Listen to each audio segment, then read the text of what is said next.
This couple were shoplifters, but not the kind who slip a lipstick into a purse and rush out the door. Authorities say they traveled across state lines, walked into luxury athleisure stores in broad daylight, and quietly walked out with thousands of dollars in merchandise at a time.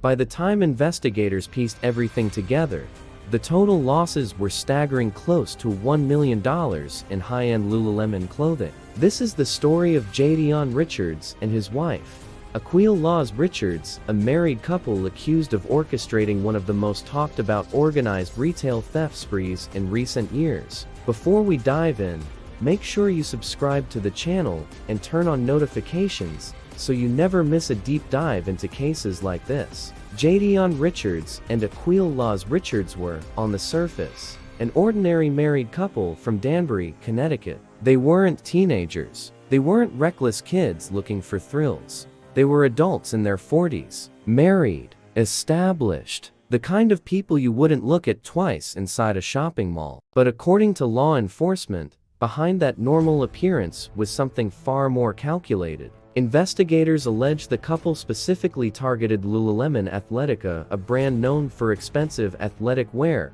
where a single pair of leggings can cost over $100. High resale value, lightweight, easy to conceal, a perfect target for organized retail theft. Authorities say the scheme stretched across multiple states, including Minnesota, Utah, Colorado, New York, and Connecticut. This wasn't random. It wasn't impulsive.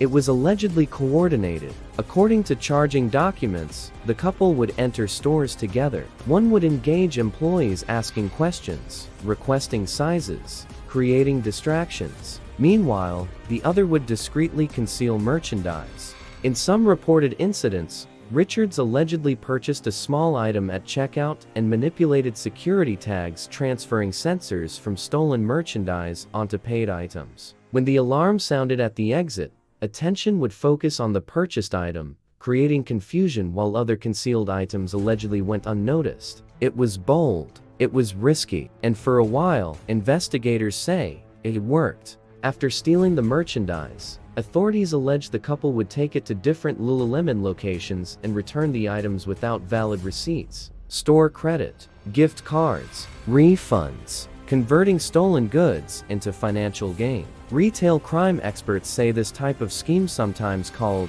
refund fraud, can be difficult to detect immediately, especially when returns happen at different store locations in different states. On November 14th, at a Lululemon store in Woodbury, Minnesota, a security alarm went off as the couple exited the store. Police were contacted. When officers responded and began asking questions, reports say Richards claimed he was being racially profiled, but officers continued their investigation. What they discovered next raised serious red flags. Police located a hotel room key connected to the couple. When they searched the hotel room, they reportedly found 12 suitcases. Inside at least 3 of them stacks of brand new Lululemon clothing, tags still attached. Authorities estimated the merchandise inside that room alone was worth around $50,000. $50,000 in one hotel room. That discovery set off a deeper investigation. As detectives began reviewing surveillance footage from multiple Lululemon locations across several states,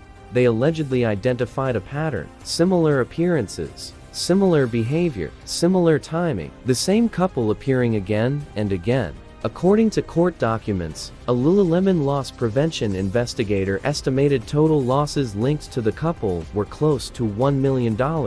That number grabbed headlines nationwide. Organized retail theft has become a growing concern across the United States, with major brands reporting significant losses. Prosecutors in Minnesota charged the couple under new organized retail theft laws legislation specifically designed to address coordinated, multi-location shoplifting rings. Both Jadion Richards and Aquil Laws Richards were arrested and charged with felony organized retail theft. Bail was set. Richards' bail was reportedly higher than his wife's. The case quickly became a national story, not just because of the dollar amount, but because of who was involved. A married couple, traveling together, allegedly working as a team. People began asking questions. How does something like this escalate to nearly $1 million?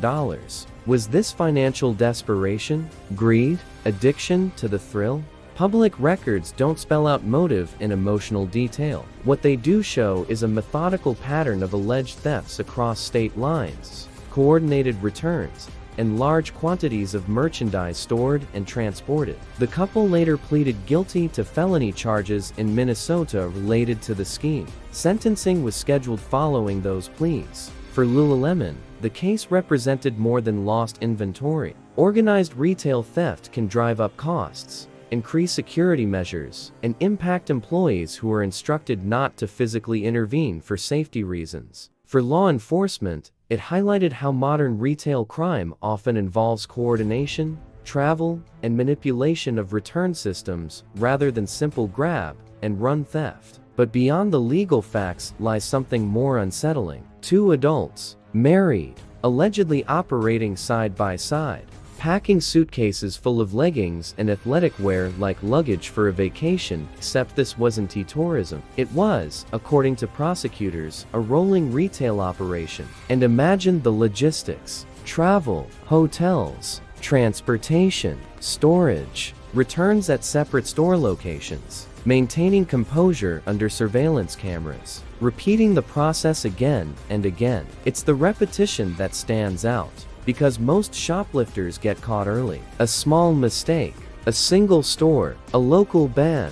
But investigators say this went on across multiple states before the pieces connected. Retail crime investigations often rely heavily on cooperation between store security teams and law enforcement agencies in different jurisdictions. Surveillance footage, transaction data, return histories, all of it compiled to create a larger picture. In this case, that larger picture allegedly showed a pattern too significant to ignore. When the arrests were announced, reactions online were mixed. Some were shocked by the scale. Others debated the seriousness of retail theft compared to violent crimes. But legally speaking, organized retail theft, especially at that level, is treated as a felony offense. And crossing state lines can complicate matters further. The couple now faces the consequences of a case that made national headlines. And this story serves as a reminder of how different crime looks in the modern age. Not always dramatic chases,